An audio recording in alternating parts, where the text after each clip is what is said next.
Upon a house shaken by the land agitation by W. B. Yeats for Ireland in Revolution.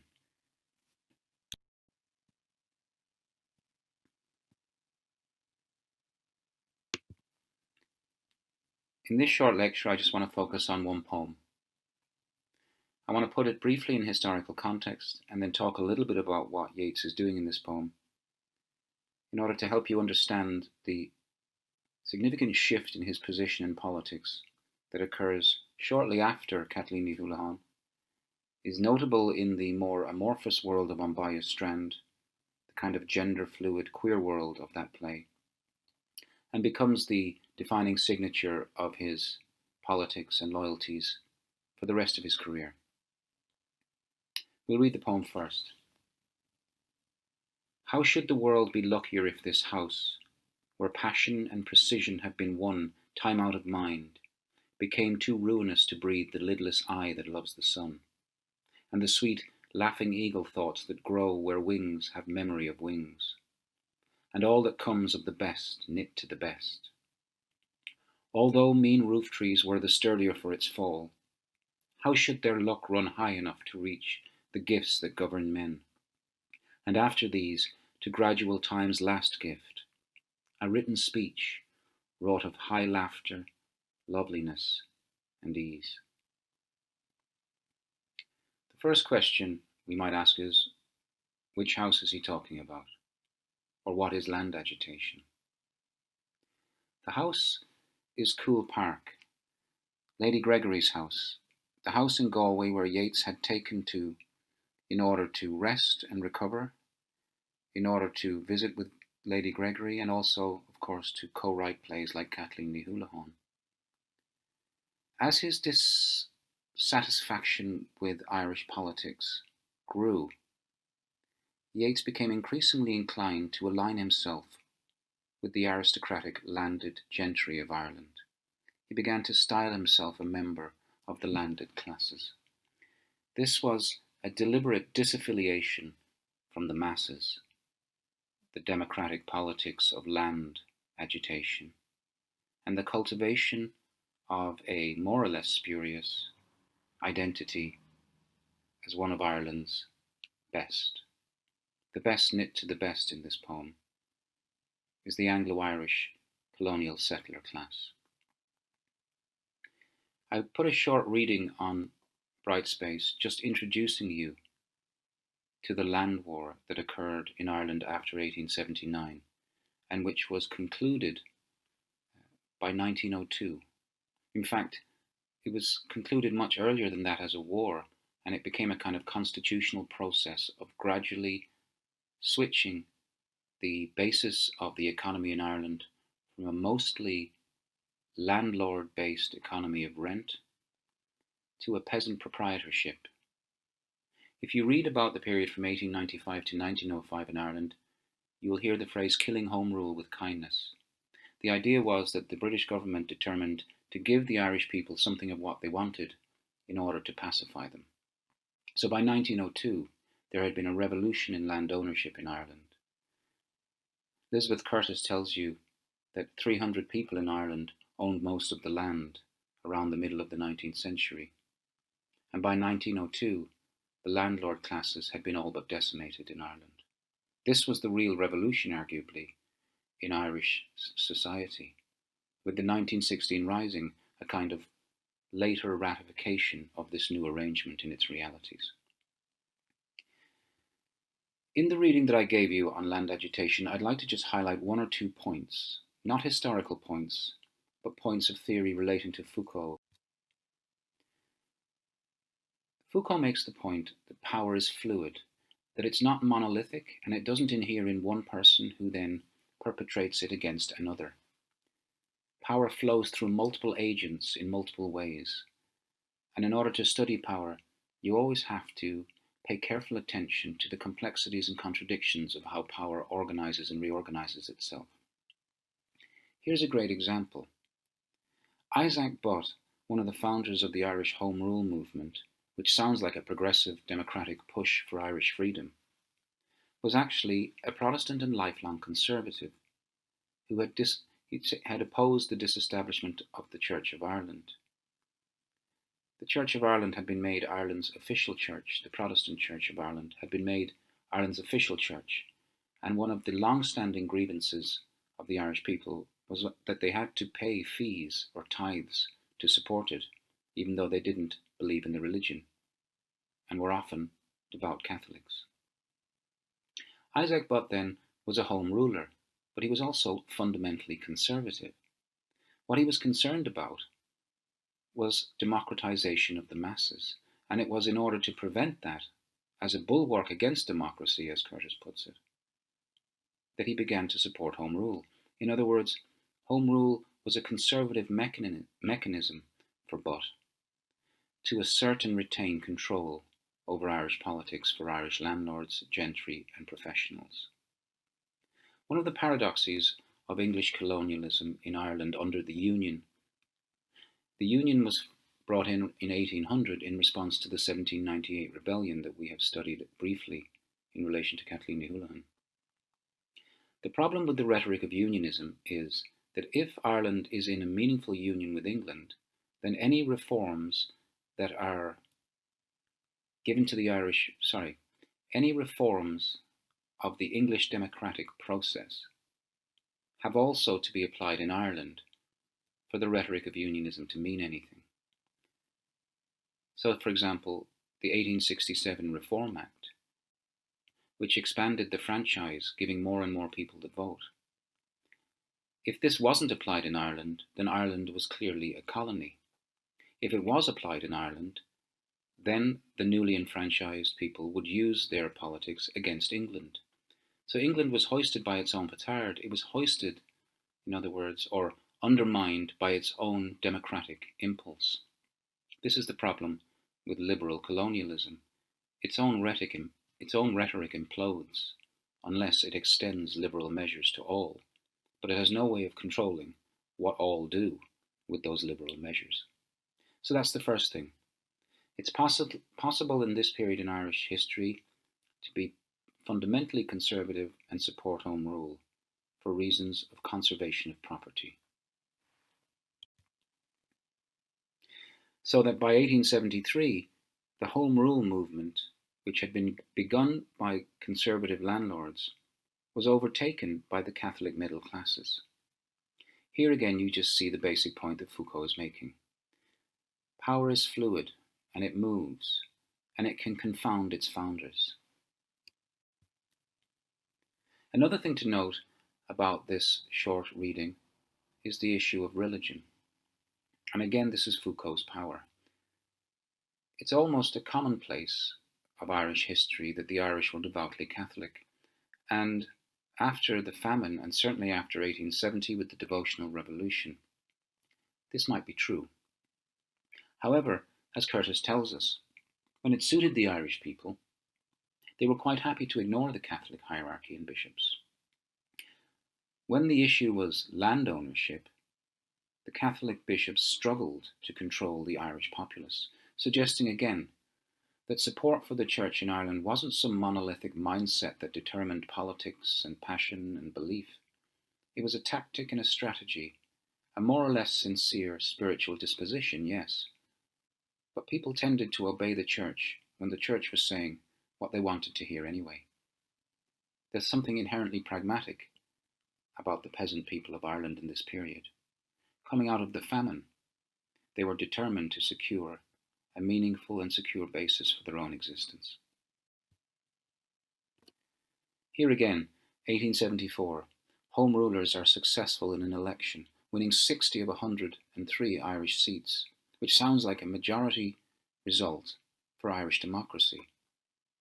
But as Curtis tells us, most of the 60 of those seats were won by landowners, and they occupied those seats and then continued to frustrate any meaningful extension of the Irish demos.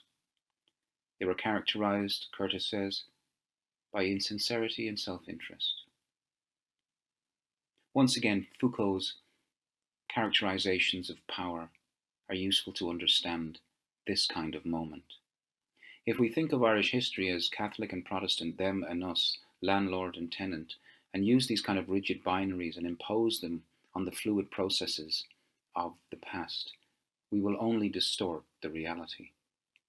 Already we've seen in Yeats an extraordinary propensity to move around through positions, that politics is not just about your social position, but about your social positioning.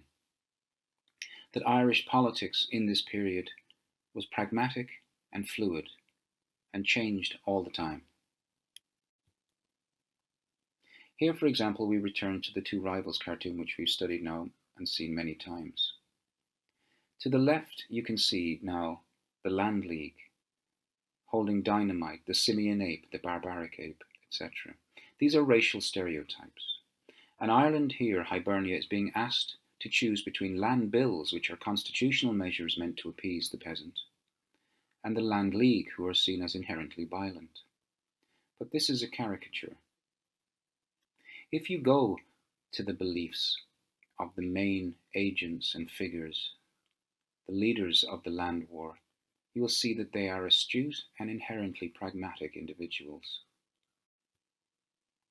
Here's one describing his conversion from Fenianism to Home Rule, saying that he converted to Home Rule on the same grounds as he converted to Fenianism. It was based on justice and it was practicable.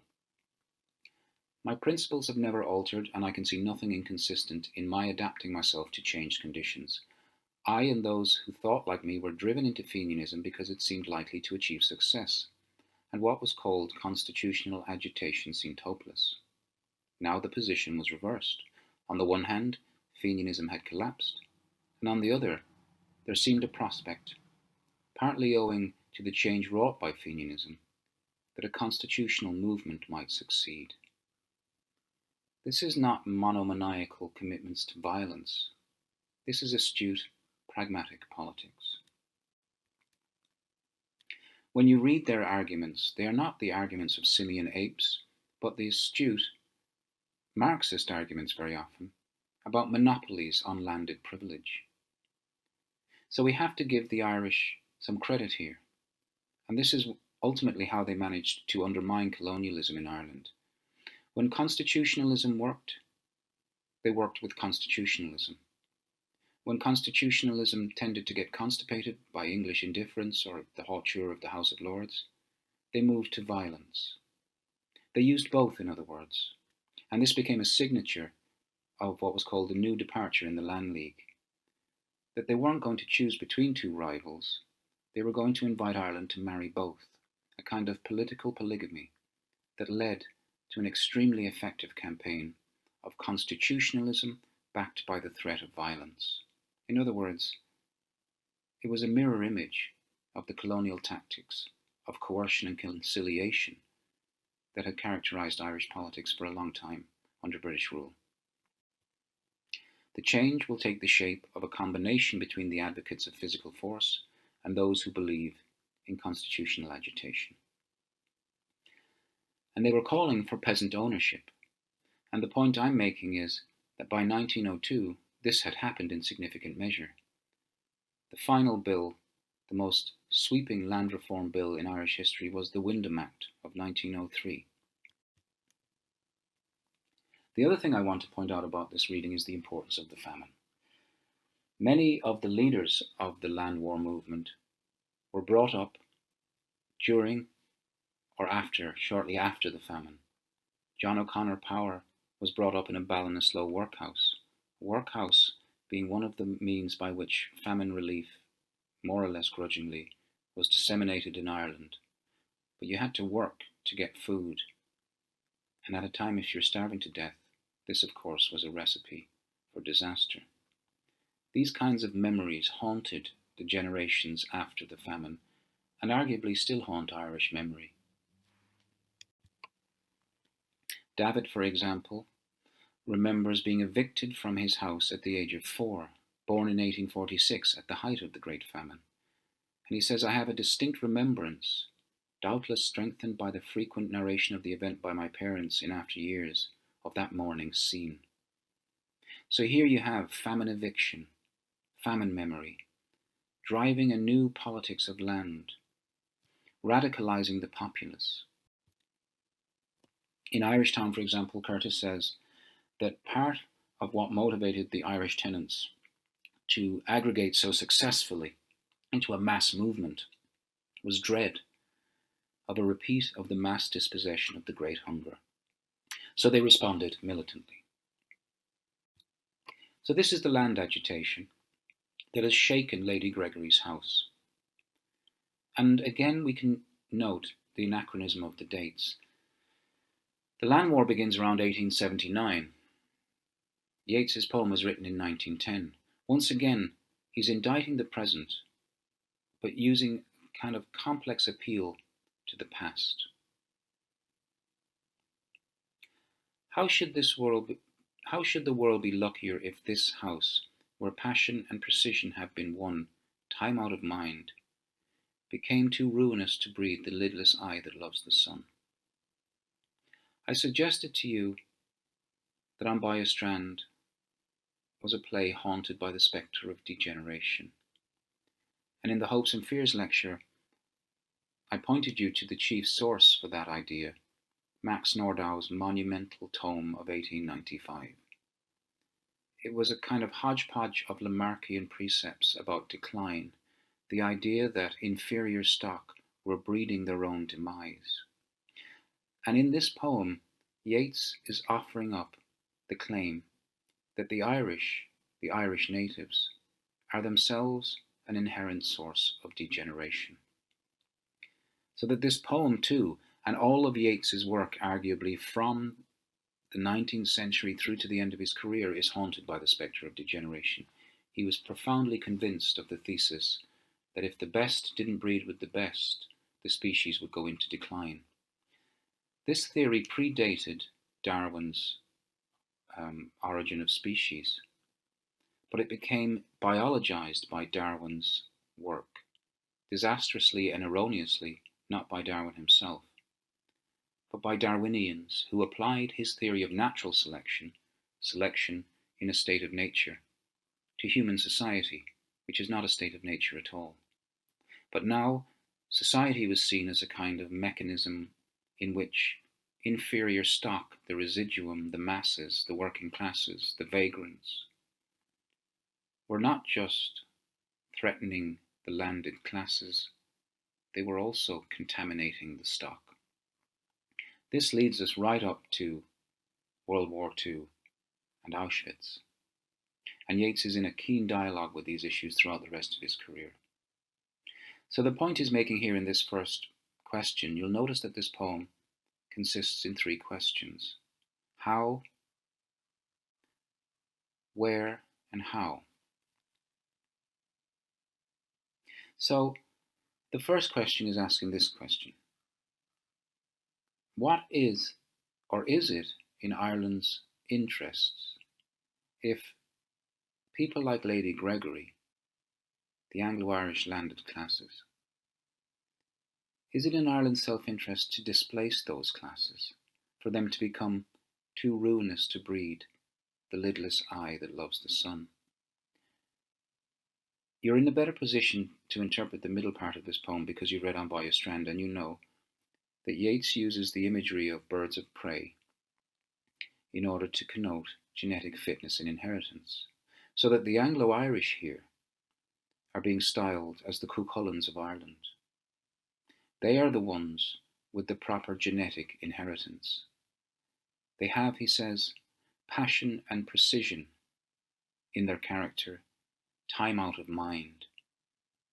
This is a mischievous phrase here, time out of mind, because of course it's asking you to suspend an historical perspective. It's suggesting that the Anglo-Irish have always been in Ireland and that they've always been able to combine these two characteristics. This is Yeats inviting you to overwrite Irish history and to enter a kind of transcendent space of the politics of breeding, animal husbandry applied to Irish society.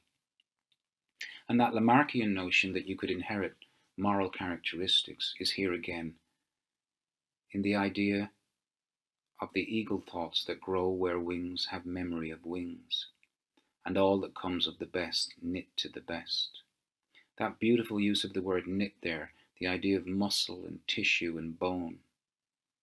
The idea that Anglo-Irish culture is a fit animal in an unfit place, and that the Anglo-Irish are acting as a kind of check upon the degeneration of the Irish stock.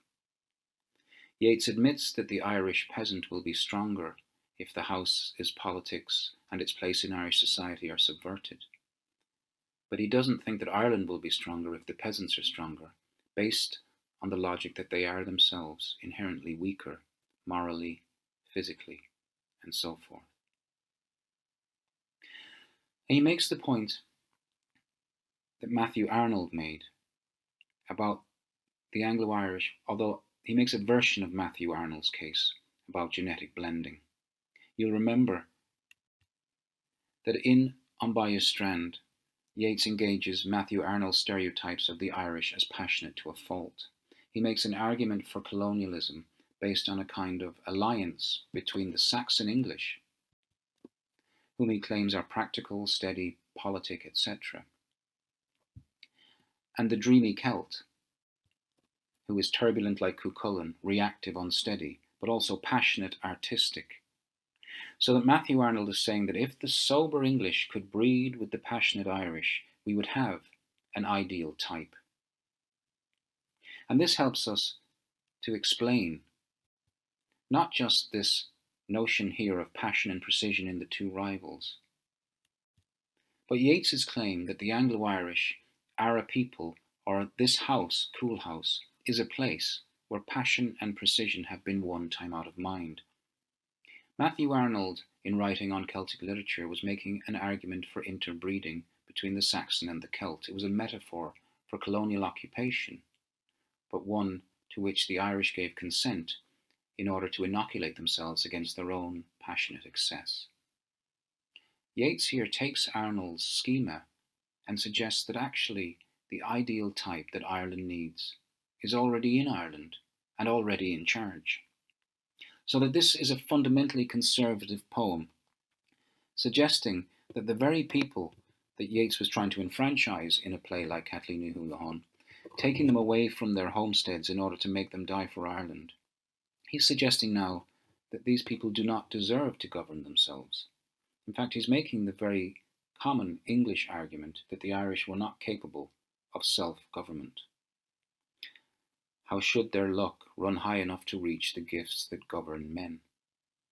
English people are good at government. The Anglo-Irish are even better because they have a dose of Irish passion. But the Irish natives are unfit, so that they won't ever be able to govern themselves plausibly. And then he says they're also never going to be able to achieve gradual time's last gift.